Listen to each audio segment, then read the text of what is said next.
தேவனுடைய குமாரன் இல்லாதவன் நித்திய ஜீவன் இல்லாதவன், ஜீவன் இல்லாதவன். குமாரன் உடையவன். தேவன் நமக்கு நித்திய ஜீவனை தந்திருக்கிறார். அந்த ஜீவன் அவருடைய குமாரனுக்குள் இயேசு கிறிஸ்துவில் இருப்பதே தேவன் தருகிற சாட்சி. நானே வழியும் சத்தியமும் ஜீவனுமா இருக்கிறேன். நானும் சொல்லல ஆண்டவர், நான் கூட ஒரு வழின்னு சொல்லல. நானே, என்னை தவிர வேற வழி இல்லை. நானே வழியும் சத்தியமும் ஜீவனுமா இருக்கிறேன். என்னாலே அல்லாமல் ஒருவனும் பிதாவினிடத்துல பரலோகத்துக்கு மோட்சத்துக்கு என்ன செய்ய மாட்டான், வரமாட்டான். பரலோகத்துக்கு பேக் டோர் சைட் டோர்லாம் கிடையாது, ஒரே டோர் தான்.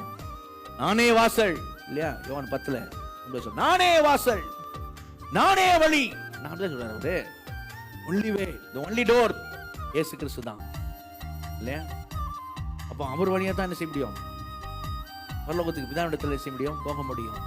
நாம் ரட்சிக்கப்படும்படிக்கு இந்த உலகத்தில் வேறு எந்த நாமமும் தரப்படவில்லை. இயேசு கிறிஸ்து நாமம் மட்டுமே நமக்கு தரப்பட்டது.